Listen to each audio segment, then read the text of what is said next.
The PlayStation 4 has had incredible games across pretty much every genre, but one genre that has always been a big fixture is RPGs, and of course the PlayStation 4 has had those in spades. On a Western and Japanese front, some of the more known and well-regarded RPGs this generation include The Witcher 3, Dragon Age Inquisition. Those are of course of the Western style, and on the Japanese side we've had games like Persona 5 and Ys 8. I would consider all of those games very good to remarkable. The title of the best PS4 RPG is something that's hotly contested. I think most would agree that it comes down between Witcher 3 and Persona 5, but you can make a debate for other games as well, including a game called Divinity Original Sin. While not the most well-known RPG, especially on the console side, Divinity is more respected in the PC realm. However, Original Sin did make a transition to the PlayStation 4, and it was a very smooth transition. Not much was lost in the translation to DualShock 4 controls, and the presentation on consoles I felt was on point. Those that have played the game have said very positive things. It's currently at an 88 on Metacritic, a very respectable score. By the way, the game is on sale right now as a part of the Attack of the Blockbuster sale, so if you haven't played it, for just $9.99 you can fix that problem, and I would definitely recommend it at that price. Although picking it up now might take up a lot of your time as we head into this season of so many game releases.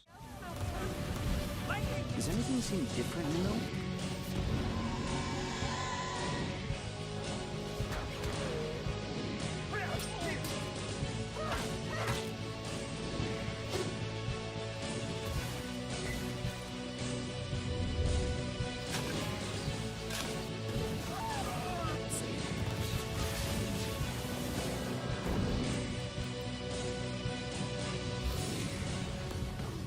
While Original Sin was a great RPG, it was only the tip of the iceberg. Where things get really good is with Divinity Original Sin 2, the sequel, and by all accounts a far better game than the first, a game that has already been released on PC and has received rave reviews. The game done by Larian Studio currently sits at an incredible 93 on Metacritic, and whenever you see a score above a 90, that game has to be pretty special. And considering the game has gotten numerous perfect scores, with GameSpot even calling it, quote, one of the finest role-playing epics of all time, there's gotta be something to that. And while currently, as of the recording of this video, only available on PC, Larian Studios is bringing Original Sin 2 to PS4, and not only are you getting the game, coming with it is a host of improvements and updates that we'll go over later on. But in this video, I really want to go over why you need to know about this game, because with all of the other major releases following suit, Divinity Original Sin 2 is one game that has fallen in the cracks, and we need to change that. So what is Divinity Original Sin? Well, it's a part of a larger Divinity franchise, but don't fret too much. You can play Divinity Original Sin 2 out of the gate and craft your own story. A story that is said to be an absolute fantasy epic with a lot of decisions to make, relationships to form, and deep tactical turn-based combat to engage in. The choices in the game will be abundant from the get-go. You can choose from 6 unique origin characters with their own unique backgrounds and quests, or outside of those 6 characters, you can create your own character as a human, lizard, elf, dwarf, or undead. Everything you do and every decision you make in the game will have consequences to the overarching trajectory of the game's world, so make your decisions very wisely. Obviously, a game with so many decisions and permutations that dictate the fate of the game and the specific experience you have, it lends Divinity to have an incredible amount of replay value. And you can expect that to a large degree. Not only is the game packed with content, but there is so much reason to go back and play through the game multiple times, whether it be alone or better yet, you can experience the entirety of Divinity Original Sin 2 with a group of 4. And the story of Original Sin 2 has been one of the most positively reviewed aspects of the game, and again, with so many consequences and decision making throughout the game, how it exactly plays out will fall on the shoulders of the player. Now maybe this is a little bit too much to take in, or you don't want that leave the player to your own devices kind of feel, but that is absolutely the charm and strength of Divinity Original Sin 2. This isn't a game that completely holds your hand and pinpoints every little thing you need to or should do.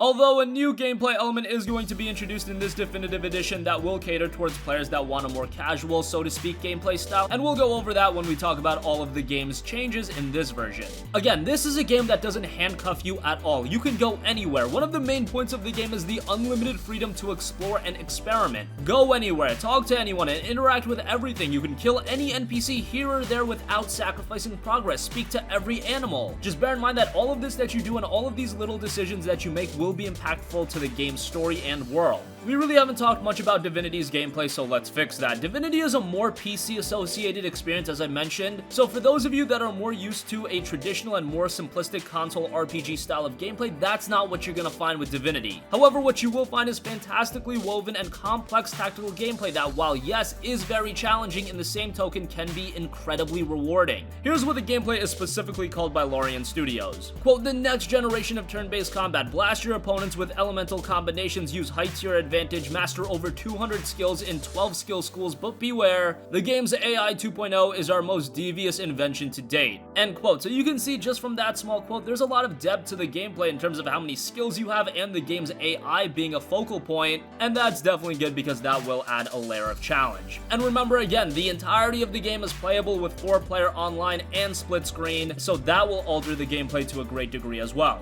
The Ranger uses his polymorph ability to grow wings and flies to higher ground. This gives him advantages in both damage and range. Good thinking, Ranger! He can work on Wordless, battering the mage's magical armor with various arrows. Oh no! One of the lizards has set our mage on fire with a reckoning fireball. Quickly, she makes it rain, and the fire is doused. She then blesses the steam cloud so it heals her. She has turned the situation completely around. The rogue uses the polymorph chameleon skill to turn invisible, then uses cloak and dagger to teleport while remaining hidden. She strikes the witch with a backstab, but it doesn't quite seal the deal.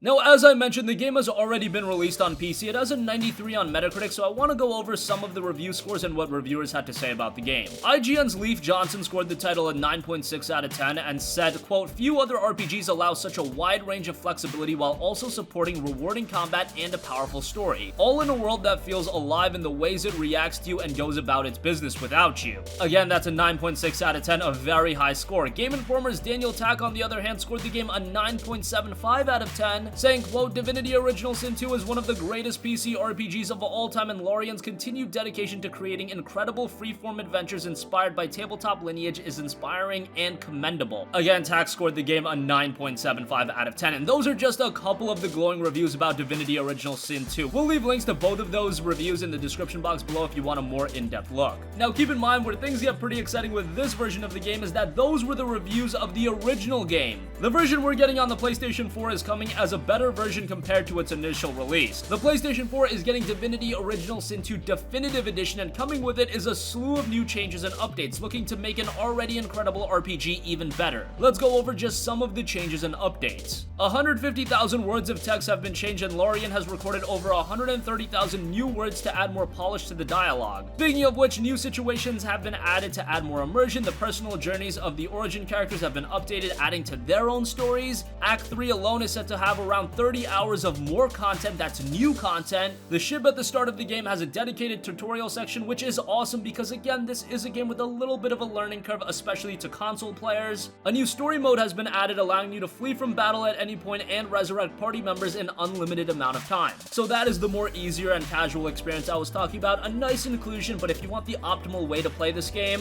I probably wouldn't go the route of the story mode, but it's very nice for Larian to include that. Some battles have been rebalanced to make the challenge flow better and avoid unnecessary difficulty spikes. The experience is set to be better all around from a gameplay sense. Interface has been updated for the journal and inventory to bring extra clarity and simplification. New map markers have been added, and on top of all of that, there are said to be thousands of other smaller changes. So if the initial Divinity Original Sin 2 was received that well, these changes are pretty sizable, and that's only going to make the game significantly better. By the way, most people that watch our channel are playing the game on a PlayStation 4. The game itself will be running at a dynamic checkerboard 4K 30 FPS on the PS4 Pro. On the base PS4, it'll be 1080p 30 FPS. The game itself will launch on August 31st, and if you pre-order it now, you can download and play the first act right away. Grow wings, teleport enemies or friends into burning pits of fire. Sneak, steal, talk to ghosts, and even tear the faces off dead enemies to create new shape-shifting masks. Craft epic equipment or pizza. And use your powers of persuasion to get yourself out of sticky situations. All right. And if things don't go your way, you can always fight. Combat is dynamically turn-based, and during your turn, you look for opportunities to use the elements and terrain to your advantage. Exploit your strengths and your enemy's weaknesses. But remember, your foes will try to do the same. Divinity Original Sin 2 is the only RPG of its class on consoles to deliver split-screen co-op. There's no I in party, so either start your adventure with a friend, or jump into a game and watch the screen part as you work together, or alone, to reach your goal. So that's gonna conclude this video. Divinity Original Sin 2 has hardly been talked about in the PlayStation community, and that really needs to change. It has legitimate potential to be the best PS4 RPG ever. What do you think? Are you excited for Divinity Original Sin 2? Are you not yet sold? Sound off with all of your thoughts in the comment section down below. Thank you for watching, and goodbye.